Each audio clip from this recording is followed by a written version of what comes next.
उतने ज्यादा वोटों से हमारे उम्मीदवार चुन के आएंगे। मैं ये नहीं बोलूंगा कि हम बहुत हजारों की लीड से चुन के आने वाले, तो आप बेफिक्र हो जाएंगे। बराबर है कि नहीं? आप सब लोगों को मिलकर कोशिश करना है। आप सबको मालूम है सामने उम्मीदवार कुछ भी खास नहीं है, और सामने पार्टी जो है वो पार्टी किस चीज के ऊपर मतदान मांगती है आप सभी को मालूम है। मैंने बोला और आपको समझना ऐसा नहीं है। वो उनकी एक ही नारा है उनका, सिर्फ जातीय ध्रुवीकरण, इसके अलावा दूसरा कुछ भी नहीं। और अभी ऐसा तो कुछ है ही नहीं। इसीलिए आप सब लोग समझदार है, होशियार है। हमको एक एक वोट, जितना हमारा वोट है, एक एक वोट मतदान बूथ तक ले जाकर कराने की जिम्मेदारी हर एक उस व्यक्ति की है जो अपने गांव का विकास चाहता है। विकास अगर होना, काम अगर होना, हमको हमारा उज्जवल भविष्य हमको बनाना है, तो इसके लिए हमको सबको मिलकर इलेक्शन में आने वाले जो मतदान होने वाला है उसमें हमको ज्यादा से ज्यादा कोशिश करके मतदान दिलाना है। अब तुमको लगेगा आमेर उधर अंबई गट में उम्मीदवार है तो जिला परिषद का आधे से ज्यादा निधि उधर जाएगा अंबई गट में। दीदी साहब, ऐसा नहीं है। यहाँ डोंगरगांव जिला परिषद गट में जितना अंबई में जाएगा उतना ही हम डोंगरगांव में भी निधि देंगे। और तुम ऐसा एकदम गांभीर्य से, एकदम सीरियसली मेरे को सुन रहे ना, तो मेरे को भी लग रहा कि मैं सही बोल रहा कि गलत। पर डोंगरगांव अपना घर है, डोंगरगांव अपना परिवार है। डोंगरगांव जैसा हमारे इमरान और गुड्डू ने बोला कुर्सी होना था, तो ठीक है, कुर्सी की तो लड़ाई है, सब लड़ाई कुर्सी की है। इमरान और गुड्डू ने जो बोला, क्या डोंगरगांव साहब के दिल में बसता है। कहाँ बसता है? डोंगरगांव साहब के दिल में बसता है। मैं उससे आगे जाके बोलता कि आमदार साहब भी इन सब लोगों के दिल में बसते हैं।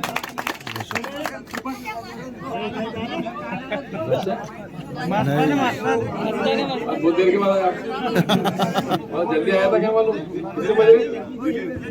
नहीं पैसे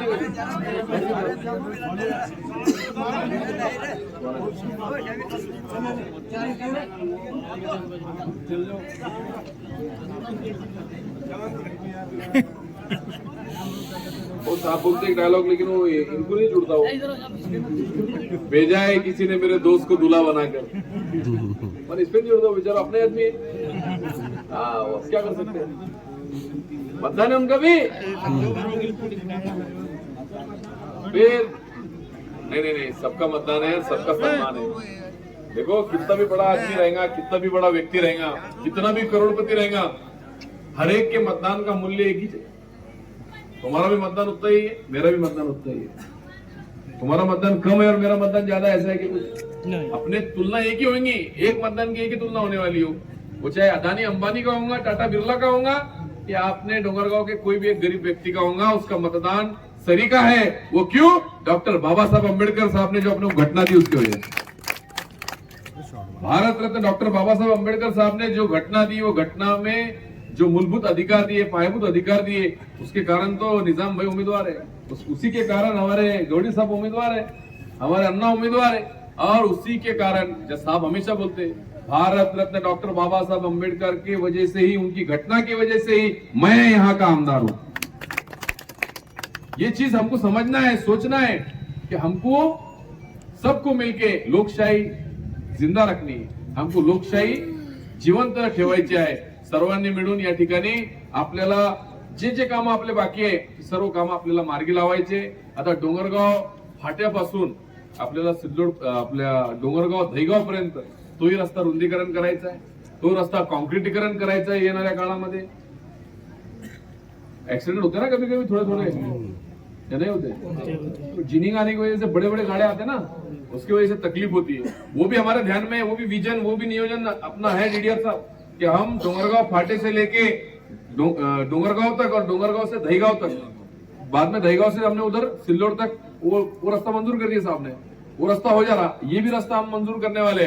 तो ऐसा डायरेक्ट पूरा राउंड हमारा क्लियर होना, चौड़ा रास्ता रहेगा तो एक्सीडेंट भी कम होंगे और राहदारी को आसानी होगी। सुबह सुबह भी हमारे बहुत सारे बच्चे, नौजवान साथी, कामगार वर्ग हमारा टू व्हीलर पे जाता है, उनको भी आसानी होना, उनको भी सहूलत मिलना, इसके लिए हम कोशिश कर रहे हैं। फिल्टर का पानी लगभग अब और करीब अपने डोंगरगांव को मिलने वाला है। सब तैयारियां पूरी हो गई है। डोंगरगांव के तुम्हारे शिवार में ही पूरा फिल्टर प्लांट बना है। अभी तक नगर पालिका पानी आ रहा ना? चालू है ना? अब तुमको देख के एक बात याद है चाचा मेरे को, वो इमरान बोल रहा था कुछ लोग इलेक्शन में सिल्लोड की हवा खराब कर रहे थे, तो मैंने बोला तुमको देख के तो नहीं बोला, तुम बीड़े पी रहे थे तुम बीड़ी पी रहे थे, धुआं उड़ रहा था, तो मैं बोला ये तुमको देख के बोल रहा क्या मालूम हवा खराब कर दे रहे थे। तो वो वैसा नहीं, फिर मैंने सोचा बाद में वो राजकीय हवा खराब कर रहे थे, मतलब जो क्या बोलते हैं ना उसको, जात जात में झगड़े लगाने का काम समाज में, वो बोल रहा था वो हवा खराब कर रहे थे, वो राजकीय हवा खराब कर रहे थे। अब तुमने यहाँ बिल्डिंग की हवा खराब कर दी। नहीं अच्छा है, वो आप लोग को शौक है बीड़ी पीने का और सुनने का भी शौक है अपनों को, दोनों भी काम एक साथ करने का उनको। खुश है हम भैया, ऐसा कुछ नहीं है। तो तुम बोलेंगे बीड़ी भी पीन रहा, कोई चिंता नहीं है, लेकिन कम पियो, तकलीफ ज्यादा हो जाएंगे। तो सभी देखो व्यसन से दूर रहो, चाहे वो गुटखा होगा, तंबाकू होंगी, बीड़ी सिगरेट होंगे, दारू होंगी, सबसे व्यसन मुक्त रहो, दूर रहो, ऐसी विनती करूंगा। नहीं तो अभी इलेक्शन में कुछ नुकसान तो नहीं है अपना, वो थोड़ा बहुत चलेगा, लेकिन हमारी माँ बहनें खुश होंगी, है ना? जो आमच्या बहिणी आहेत, आई बहिणी आहेत, त्या खुश होतील तेव्हा समीरने व्यसन मुक्तीसाठी त्या ठिकाणी आवाज उठवला, भाषणामध्ये त्यांनी 2 शब्द सांगितले। तर आपला डोंगरगाव येणाऱ्या काळामध्ये व्यसनमुक्त करा आणि आपण या ठिकाणी नक्कीच विरोधी उमेदवार या ठिकाणी पाय पसरवणार नाही। आणि या ठिकाणी तुम्हाला सांगतो मी, कोणीही हक्काने या ठिकाणी मतदान आमच्याशिवाय मागू शकत नाही, कारण की कोणीही आपल्या डोंगरगावमध्ये एक खडी सुद्धा टाकलेली नाही, टाकलेली का? कोणीही 1 रुपयाचा काम कोणी विरोधकांनी या ठिकाणी केलेला नाही अन्ना, कोणीच केलेला नाही। कसम से किसको मांगने का अधिकार नहीं है, वोट हमने काम किया है, हम वोट मांगने का अधिकार रखते हैं और आपका भी हक है हमसे काम लेने का। आप हमको हक से कान पकड़ के बोल सकते हैं हमारा ये काम करके दो। आप सब लोगों को हक है वो कि आप जब वोट देते हैं तो आपको काम करके देने का, काम करके लेने का भी अधिकार है।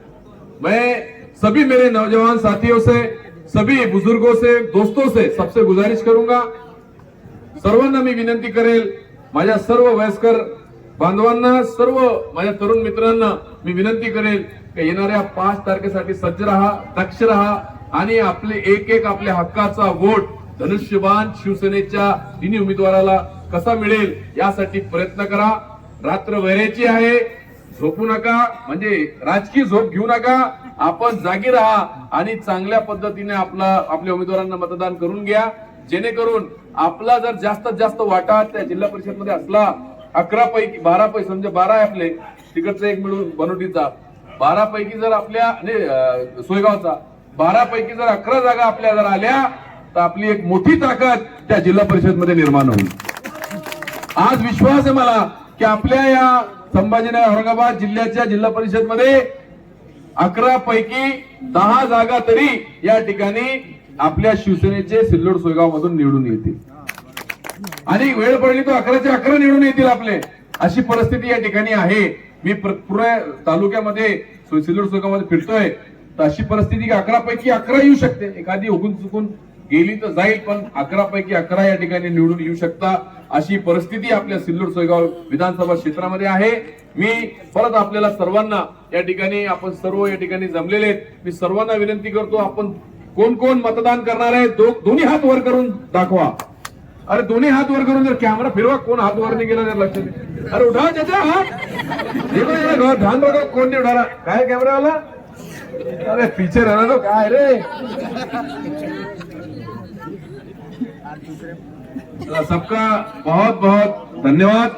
जय हिंद, जय महाराष्ट्र, धन्यवाद।